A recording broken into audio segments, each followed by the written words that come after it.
did you put a cannula? I think if you need the thing before you open the thing. It might seem Hi, it's crazy what Jonathan. I'm about to say. It's time for Cut to the the Case. And Jana, I've got a case for you, and it's actually not what you think. It's pretty straightforward, but there's a bit of a twist to it. Okay. It was a 22-year-old woman. She's got cystitis. She's got all the classic symptoms. She's a little bit unwell, rigors, chills, maybe it's early pyelo.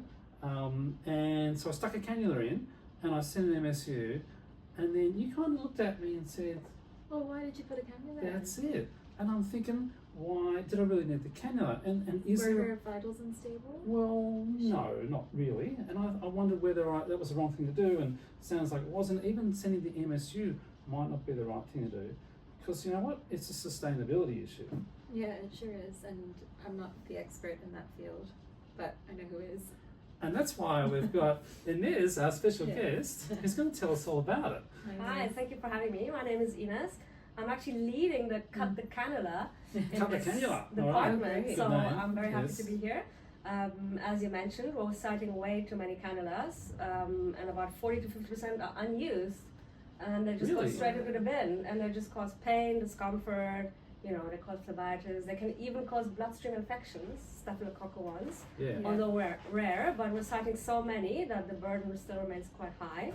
Yep. So I'm trying to reduce that number. Yep. We're down to 5.7% down, but we're trying to go down to 10% if at all possible. So when people put in cannulas, Yeah. I think they do it out of ease.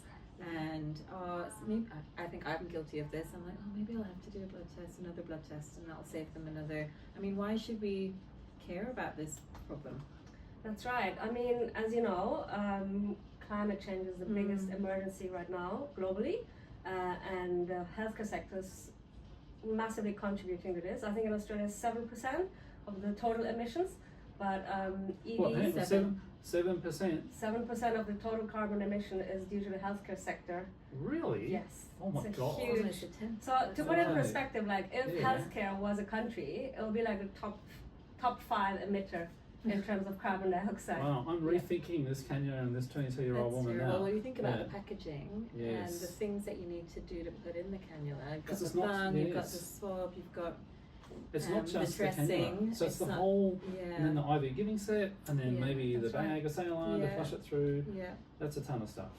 Right. It's too much Yes. and unnecessary. And does it really lead to better patient outcomes? I don't know. I don't Well, think so. I for mean, this person, uncomplicated cystitis, probably even not. early pyelonephritis, Jana, tell me, what's the treatment? Well, it's just going to be antibiotics if they're Yeah, not vomiting and and it's they're going actually to just go home. oral antibiotics if you're Yeah. not vomiting. Yeah, Alright, yeah. so that's the cannula. But Yeah. what about the MSU? Can I send that MSU sample? Is there such a big deal? Because, you know, I want to know what the bag is. Right? Yeah, don't I?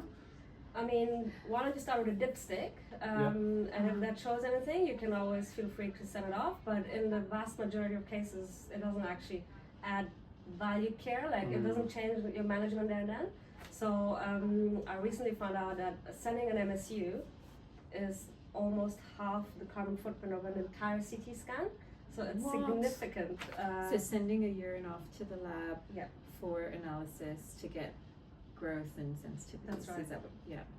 the Well, entire process And from often it doesn't collection- matter, right? Because we send them home on Exactly. antibiotics anyway. And who follows it up, right? Are you Exactly. following them up? I don't Well, know. I'm not. No, we I mean, we've assume got a the two people, process, but they're but- super busy and they wouldn't have time Yeah. to follow it up either. And again, if it's uncomplicated, Yeah. you know, shouldn't be resistant, so should be responsive to usual antibiotics. Yeah. Well, that's pretty amazing. So Yeah, we've got the yeah. IV cannula, doesn't sound like a huge carbon footprint. Yeah. We've got the MSU, which is what, half the energy that a CT. Is that what you're saying? Yeah, it's Yeah. half the carbon footprint of Wow. a CT Yeah. scan. Yeah. What else in this? I mean, there's a variety of projects ongoing, and it's all funded actually by Safer Care Victoria. Great. They're visiting the hospital next month, and they're partnering with Climate Health Victoria to just reduce carbon footprint and improve sustainabilities. And I think we as ED doctors should be the leaders really in this Absolutely. movement. Yeah. Absolutely. I think it just takes every single person just stopping and thinking about whether you actually need the thing before you Yeah. open the thing. Yeah, I mean, if you just think about your patient, Is that a catchphrase? Stop and think about the thing before you open the I thing. think if you need the thing before you open the thing. I think the How about catchphrase just should be cut the cut the cannula. cannula? That's Yeah. right, cut Alright. the Yeah. cannula. I like Yeah. it. Yeah. Well, I That's think catchier, I think that's something with catchier. that, that's in a couple of days. Yeah. Thanks for coming, Thank Ines. you. See you next time. Bye.